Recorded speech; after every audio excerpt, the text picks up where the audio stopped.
The HTC One matures a little in design, in software, and shifts the ultra-pixel focus. But is it enough to differentiate itself from the rest, including its own past iterations? Well, it's Josh Vergara from Android Authority. What's going on, everybody? And this is my full review of the HTC One M9.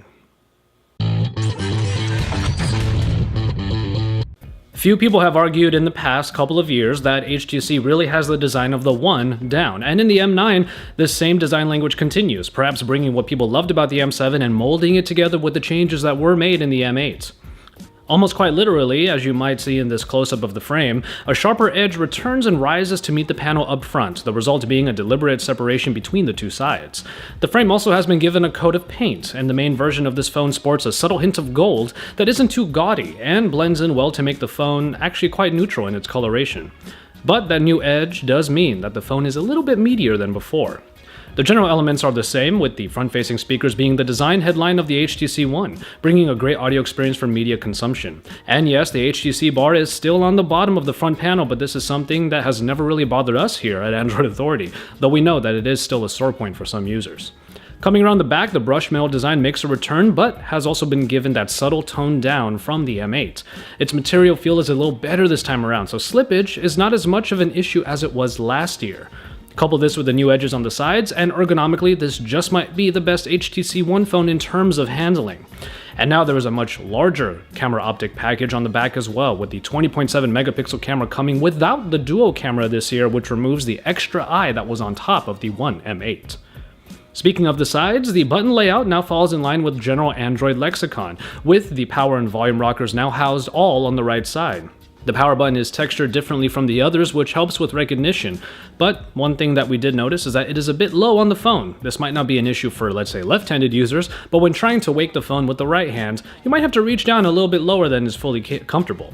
All in all, the HTC continues with its design language, and it is the shining, perhaps literally, example of how a flagship device could be and probably to some people should be constructed, even if it is a little bit thicker than before and has that edge on the side that can cause a little bit of a pinch. Still, there's no denying how good the phone looks, how much better it feels now, and how the old adage of if it ain't broke, don't fix it applies here, and we applaud HTC for sticking to their guns and keeping the design of the One pretty familiar for that very reason.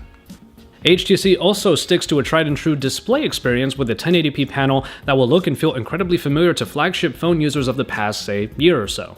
At 5 inches, this screen also pumps 441 ppi, adhering to the standard that we've been enjoying for quite some time now. Though Quad HD is the new fad these days, HTC seems to understand that it could hurt the battery life, and they preferred not to risk that happening with their One. That being said, you'd be hard-pressed to have a bad time with a 1080p display like this compared to the overachieving 2K screens filling the market right now. Colors still look quite rich, though the blacks on the Super LCD 3 screen might fall a little short of the contrast found on, say, AMOLED panels, but it isn't far off by any means.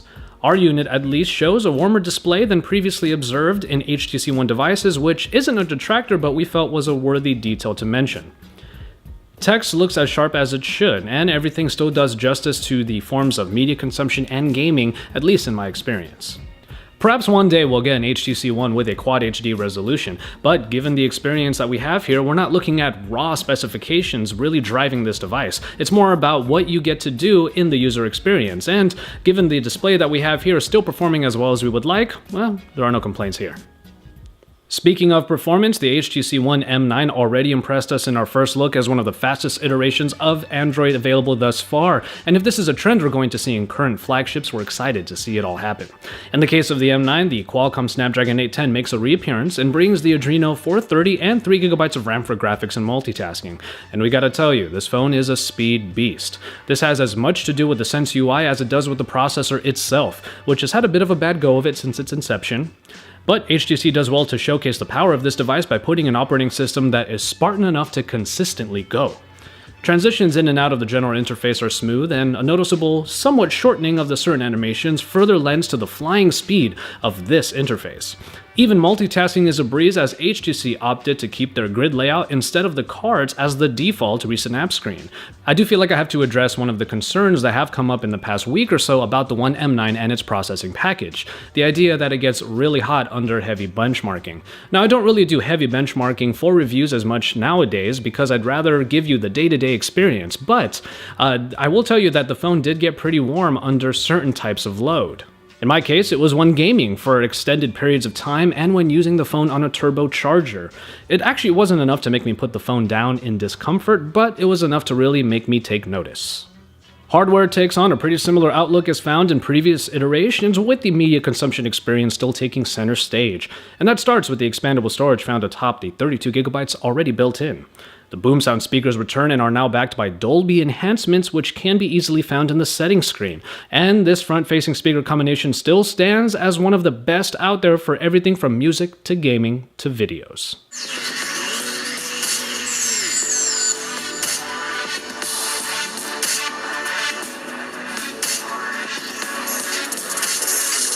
They even work well for speakerphone calls, but the call quality is still, in general, as good as it should be, with no dropped calls or complaints on T-Mobile from me.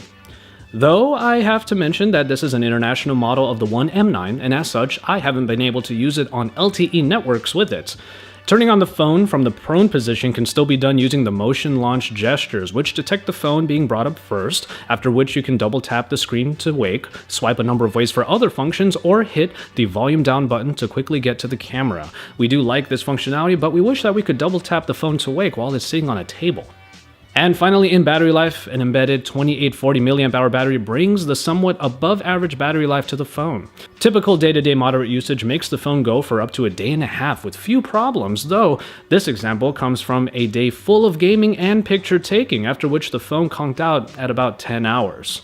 Basically, we're still looking for a better outlook in the battery life department, and it seems fast charging is going to be the consolation prize we'll be given until that time comes. Finally, we make it to the camera, which was a big point of contention with the previous version of the One. This time around, we don't get ultra pixels, nor their claims of good low-light performance like we did before, as now these claims are relegated to the front of the phone for better self-portraits. And you know what? That was a pretty good move. Though you won't be able to use a flash to fill in the darkness, the ultra pixel camera proves itself in plenty of situations when used as a front-facing camera. It is the 20.7 megapixel optics that are the real story here, as HTC has moved into the realm of very large picture-taking experiences. You have split capture and photo booth returning from the Desire line, bringing a couple of fun ways to capture your memories. And if you actually do miss the duo camera for its depth of field capabilities, there is still a bokeh mode that tries to alleviate this by using the more conventional method of taking multiple shots of the same scene in order to make the subject pop. It works pretty well, and the speed of capture further proves this is a better method than last year's oddly uneven duo camera. Video capabilities include 4K recording now, though the lack of optical image stabilization could result in some shaky footage. So what does a move to 20 megapixels mean for HTC's newest phone? Sadly, it doesn't amount to too much more, because the way the phone processes picture data is about the same as before, and that's not a very good thing. Even smaller pictures from ultra-pixel optics from before would be fine if the noise was processed in a better manner, but the poor post-processing of the data in the 20 megapixel pictures are exacerbated when zoomed in. Now, an f2.2 aperture is actually not too shabby, but the camera still has to opt for the highest ISO limit of 1600 to fill in the darkness, and this will always lead to noise. As you can see here, pictures are full of it to begin with, and that's to be expected. But zoom into the photos and you'll see a lot of artifacts accompanying the noise, including a smudging effect that is supposed to help, but only makes the photo look less accurate in detail. Though a higher megapixel count might be nice for the general user, the camera still suffers from the same low-light issues as its predecessors. In much better lighting situations, more usable photos can be had, but there are issues there as well, mainly with exposure. HTC opts for the typical metering based on the point of focus, but this doesn't take into account what is around that point. The results can lead to often blown out portions of pictures, or the opposite if you choose to focus and expose on a shinier portion of the scene. It's almost as if the scene itself has to be perfect or even have even lighting in order to yield a great shot. And that can be the case, as good photos are definitely possible with the M9, but because of these issues, they're not as common as we would like. HDR helps a little bit to even out the exposures, but it isn't a practical feature to use, especially when the shutter speed has to be very slow already to get a decent shot, and then you have to be steady for a long time before processing even begins. Now, one thing we're eager to test out is the supposed Pro mode that is coming to the M9, where photos will be taken in RAW format, but that mode won't be made available until later. The reason why I want to test out the Pro mode, and I'm really eager to, is so that I can take the RAW photos and process them myself in a program like Lightroom, and perhaps I can find a way of creating the photos that have the post-processing needed that HTC doesn't seem to get in the M9 yet. Finally, in software, I already mentioned that this is a simply fast version of Sense powered by the Snapdragon 810, but the new version of HTC's UI has a few new tricks up its sleeve. But first, a general look at the still familiar interface. Vertical app drawer, for example, darker tones all around, and the inclusion of the blink feed. You can hunker down into the actual publications or feeds that you choose to get new stories and updates from. But now there are a few contextual additions like food recommendations, especially around meal times of the day. Certain blocks will appear suggesting places to eat. This might not be useful for everyone, but at least the effect isn't too invasive. The one that might be a little intrusive is the feature that puts these recommendations on the lock screen in a morning bundle. While it is something you can turn off, I've had it on since receiving this unit, and I actually haven't seen it pop up, which is a little bit odd. Sense itself updates to version 7, but this basically means two big enhancements, the home widget and the themes engine. The home widget is basically a place where you can find your most used applications, and it changes based on your contextual location. It works fairly well, keeping in mind how often you use certain applications in multiple locations.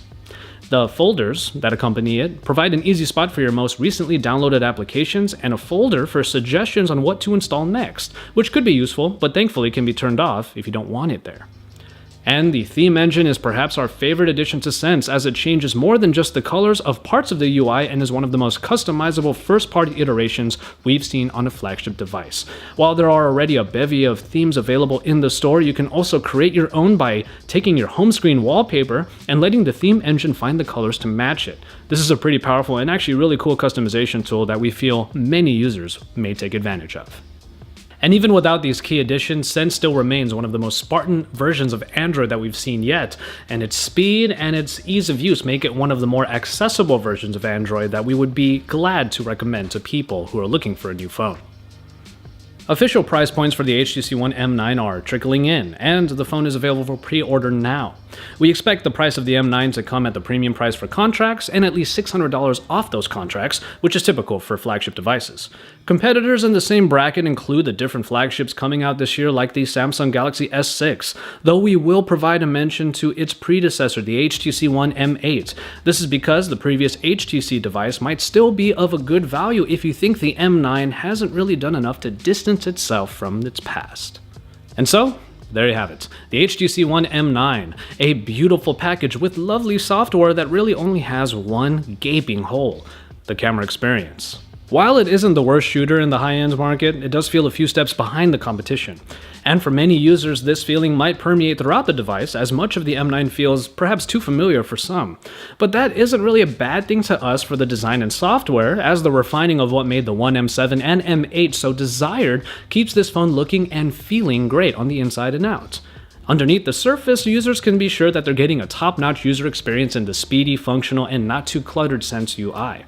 For a daily driver, this is still a compelling choice as long as the budding smartphone photographer can look past the camera deficiencies.